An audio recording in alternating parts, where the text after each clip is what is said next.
जी नमस्कार। देखिए इसका जो है ये है आपको जैसे देखिए क्लियर आपको लिखा हुआ है खतियान द्वारा प्राप्त जमीन। देखिए यहाँ पर ठीक है।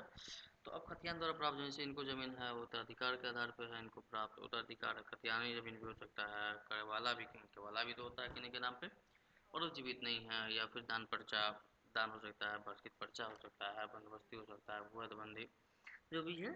ठीक है, इसमें जैसे इसमें क्या क्या लगेगा, सबसे पहले जिस आधार पर जमीन प्राप्त है वो आपको चाहिए। ऐसे इसमें देखिए आपको दिखाते हैं, एक्चुअली खतियान चाहिए, तो खतियान इनके पास है। ठीक है, खतियान देख लीजिए, ये हो गया इनका खतियान।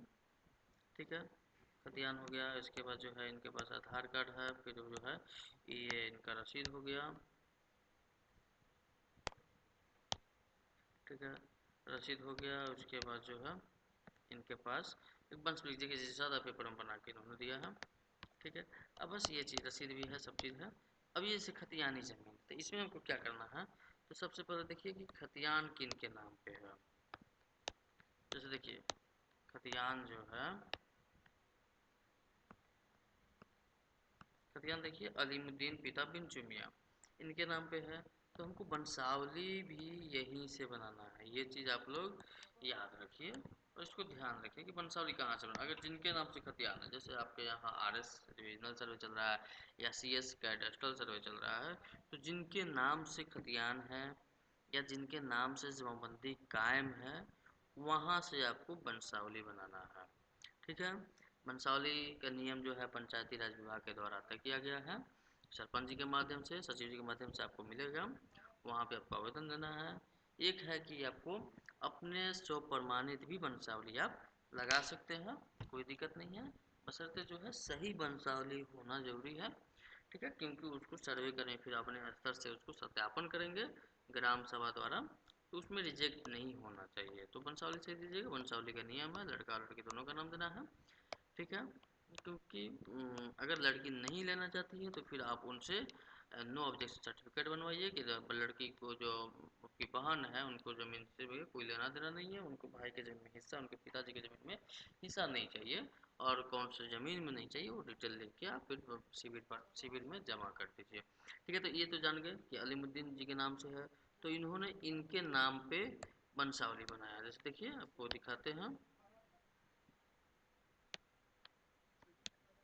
देखिए अलीमुद्दीन जी के नाम से वंशावली है, दिख रहा है। जैसे अलीमुद्दीन साहब को अब्दुल मोहम्मद इस्लाम मोहम्मद साहुल, दो लड़की है, अलीमा खातून बीबी गुलसुम खातून। गुलसुम का नाम थोड़ा स्पेलिंग में सर गड़बड़ हो गया है। ठीक है, तो ये हो गया आपको वंशावली में। देखिए लड़का लड़की दोनों का नाम है। बाकी शेयर तो आप लोग डिसाइड कीजिएगा, शेयर में कोई दिक्कत नहीं है।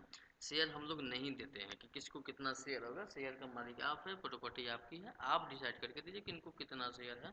किन्हीं भाई को होता है कम होता है, किन्हीं को ज़्यादा होता है, और कानूनन जो है वो तो जब हम लोग जो है शेयर डिसाइड नहीं कर रहे वैसे, तो कानूनन जो है वो तो आप लोग सबको मालूम है कि क्या हिस्सा है। अब फॉर्म भरने पे हम लोग आते हैं। फॉर्म भरने में सीधा है, जैसे देखिए ये ज़मीन हो गया इनको,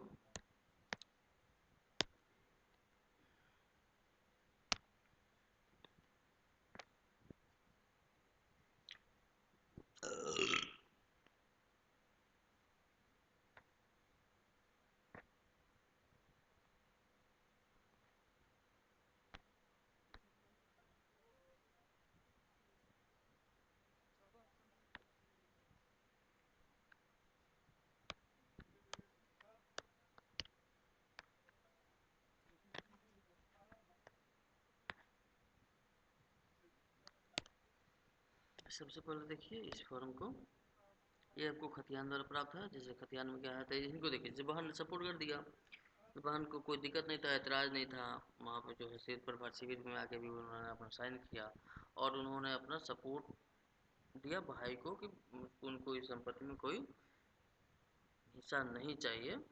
तो उन यहाँ पे सिर्फ 3 आदमी के नाम से फॉर्म इन्होंने भर के दिया है। ठीक है, फॉर्म में क्या है, जैसे वहाँ पे अब्दुल थे, इस्लाम थे और शाहबुल थे, अब्दुल इस्लाम शाहबुल।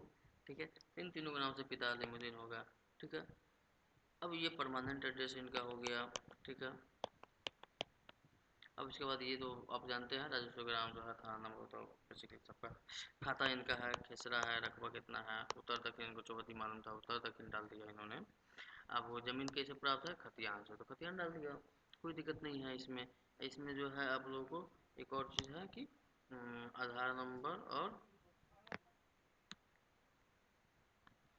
आधार नंबर और दूसरा आपको क्या चाहिए,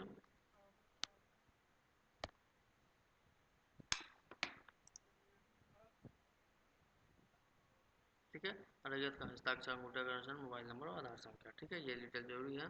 उसके बाद आप आ जाइए इसका दूसरा पेज पे। दूसरा पेज में क्या है, देखिए दूसरा पेज आपको ये हो गया, ये वंशावली के लिए क्यों जरूरी है, वंशावली में ये जरूरी है, अगर आप उत्तराधिकारी के द्वारा प्राप्त है तो यहाँ पे सिविल प्रभारी अंचल कुमारखंड, ठीक है, यहाँ पे देखिए जैसे यहाँ ये कुमारखंड का जमीन है तो अंचल कुमारखंड जिला मधेपुरा, ठीक है। यहाँ पे जो है इनको इन्होंने कितना, अब्दुल इस्लाम साहबुल पिता अलीमुद्दीन, ठीक है।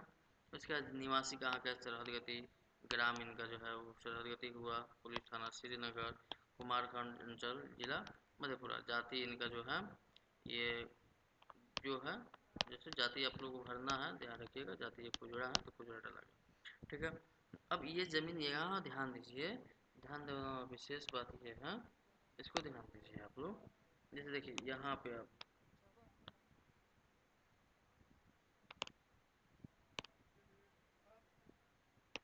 इस पॉइंट को आप लोग ध्यान दीजिए, देखिए यहाँ तक तो डिटेल आप लोग समझ में आ गया, ठीक है। यहाँ देखिए भूमि जिसका विवरण आवेदन के साथ संलग्न प्रपत्र दो, प्रपत्र दो जो अभी हम भर रहे हैं, अंकित तो किसके नाम से था, तो अलीमुद्दीन, स्वर्गीय अलीमुद्दीन, पिता बिंचू मियाँ, ये भी स्वर्गीय हैं, स्वर्गीय बिंचू मियाँ, इनका निवासी जो है सरहद गति, ठीक है। और राजस्व ग्राम कहाँ, रामपट्टी अंचल कुमारखंड जिला, इनका जमाबंदी क्रमांक से, खतियानी जमीन तो जमाबंदी भी खतियानी जमीन, ठीक है। तीन, और खतियान ये क्या था इनका, आरएस था, तो आरएस डिविजनल सर्वे, ठीक है, खतियान में अंकित है, ठीक है। अब देखिए खाता संख्या 3, खेसा संख्या 6, रकबा, इनको इतना जमीन लगान नहीं मालूम है, इन्होंने नहीं ले रहा, आपको मालूम है डालिए, नहीं मालूम है कोई दिक्कत नहीं है, यहाँ देखिए, ठीक है। इसके बाद ये क्या लिखा है, उत्तराधिकार बंटवारे के आधार पर हित अर्जित किया है, मैंने या हम लोगों ने निम्न वंशावली वंशवृक्ष से उत्तराधिकार के आधार पर हित अर्जित किया है, वंशावली वंशवृक्ष यहाँ मूल खतियान पंजी 2 के अनुसार, समझ में आया, यानी अगर पंजी 2 जमाबंदी रजिस्टर 2 में जिनके नाम से चल रहा है वहाँ से आपको बनाना है, अगर रजिस्टर 2 में का जो नाम है तो यहाँ भी, यहाँ जो है आपको रजिस्टर 2 में जो नाम है वही डालना है, ये चीज़ आप क्लियर रहिए, ठीक है। खतियान है तो खतियान के आधार पे आप जो है भरेंगे।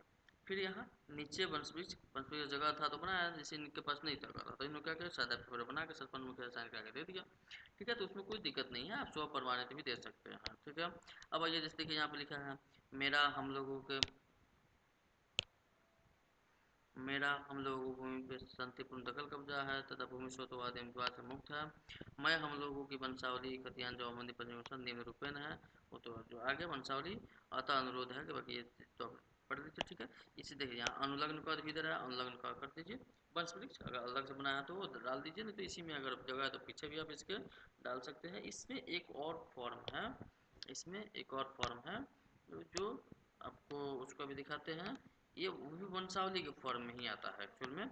जैसे देखिए यहाँ पे क्लियर आप लोगों को दिख रहा होगा कि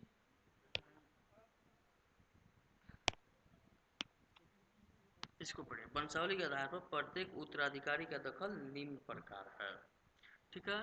तो इसमें क्या समझ में आया कि जैसे अगर आप जमीन बंटवारा किए हैं तो यहाँ पे जैसे एक एग्जांपल समझिए कि अब्दुल अपने ज़मीन पे बंटवारा कर लिया, तो सिर्फ अब बंटवारा कर लिया है, शांतिपूर्ण दखल कब्जा है, अपने अंदर ज़मीन भी है, किसी फरीक को कोई आपत्ति नहीं है, तो इस पे अब्दुल अपने पिताजी का नाम अलीमुद्दीन अपना एड्रेस डालेंगे, उनको जैसे मान लीजिए इसका जो हिस्सा मिलेगा वो डालेंगे, ठीक है, अपना उत्तर दक्षिण पूरा अपन जमाबंदी नंबर पिताजी वाला डाल देंगे, बात खत्म। लेकिन अब जैसे दूसरा फरीक मोहम्मद इस्लाम, ये भी अपना डालेंगे, अगर बंटवारा है तो, नहीं है तो जैसे देखिए इन्होंने क्या किया, बंटवारा नहीं था तो फिर इन्होंने शामिल में डाल दिया कि अब्दुल इस्लाम साहबुल पिता अलीमुद्दीन फलाना फलाना ज़मीन हो गया। बस यही चीज़ आप लोगों को करना है, इसमें कुछ विशेष नहीं है। देखिए अब इसमें क्या है, अगर आप अलग अलग किए हैं तो यहाँ लिखा है, देखिए कि मेरा और हम लोगों का उल्लिखित भूमि पर शांतिपूर्ण दखल कब्जा है तथा भूमि स्वतःवाद से मुक्त है, अतः प्रपत्र में अंकित वंशावली के आधार पर तथा प्रश्नगत भूमि में उत्तराधिकार बंटवारे के आधार पर हम लोगों के नाम से सर्वेक्षण प्रक्रिया में तैयार होने वाले अधिकार अभिलेख में खाता खोलकर संबंधित कर्तव्य को ठीक किए जाए। अब इसमें एक और चीज़ इस पर ध्यान दीजिए, क्या कि पेपर पेपर क्या लगेगा, तो पेपर तो आपको मालूम है इसमें कुछ विशेष नहीं है। जैसे जमाबंदी रैयत का अगर उनका मृत्यु सर्टिफिकेट है तो डालिए, नहीं है कोई दिक्कत नहीं है, ठीक है। जमाबंदी संख्या की मलगवाई रसीद है तो डालिए, होना ही चाहिए, जरूरी नहीं है, कोई दिक्कत नहीं है, ठीक है। खतियान का नकल है तो दीजिए। दावाकृत भूमि संबंधी यानी जिस जमीन पे आप दावा कर रहे हैं कि इस ज़मीन का जो घोषणा भर कर दे रहे हैं कि ये ज़मीन मेरी है, तो उसका प्रूफ भी आप इस फॉर्म के साथ लगा कर शिविर में जमा करेंगे या फिर ऑनलाइन करेंगे। ऐसा केवाला है तो केवाला का PDF होना चाहिए, केवाला का छाया प्रति होना चाहिए। खतियान है तो खतियान आपके पास जैसे पर्चा की ज़मीन है तो पर्चा होना चाहिए। अगर सक्षम न्यायालय का आदेश है तो आदेश की सर्ची प्रति, ठीक है, यानी और कोर्ट का जजमेंट है तो वो लगाइए, ठीक है। आवेदनकर्ता या हित अर्जित करने वाले मृतक का वारिस, इसको ध्यान दीजिए, मृतक का वारिस होने के संबंध में प्रमाण पत्र, प्रमाण पत्र कहाँ जाएगा, जो आपका वंशावली होगा, जो वंश वृक्ष होगा वही आपका प्रमाण पत्र हुआ। तो इसीलिए जो है उसको कोशिश कीजिए मुखिया से संबंध से बनाने का, नहीं तो अपना एक स्व प्रमाणित आप डाल सकते हैं, ठीक है। इसको आम ग्राम सभा के द्वारा पारित किया जाएगा, ठीक है। अब आइए इसमें आपको एक और चीज़, आधार कार्ड की छाया प्रति, आवेदनकर्ता के वोटर कार्ड, ये है तो डालिए, नहीं है तो कोई कंपलसरी नहीं है, ठीक है। बाकी मोबाइल नंबर तो लिखना ही है। ये हो गया सर्वे फॉर्म, इसके साथ जो है पेपर अटैच तो आप लोग देख ही लिए, पेपर क्या क्या अटैच करना है, जिस भी आधार पर आप जमीन का दावा कर रहा है, ये खतियान है, खतियान का कॉपी हो गया, आधार कार्ड था आधार का कॉपी कार्ड हो गया, रसीद है रसीद का कॉपी, वंश जिसे देखिए वंश उन्होंने अपने से बनाया है, ठीक है। मुखिया सरपंच से उन्होंने साइन करा लिया, ठीक, जो साइन तो हो गया, ठीक है। तो यही है आपको फॉर्म भरने का। बाकी एक और वीडियो आप लोग बना कर दिए तो है कि ऑनलाइन कैसे करना है। धन्यवाद।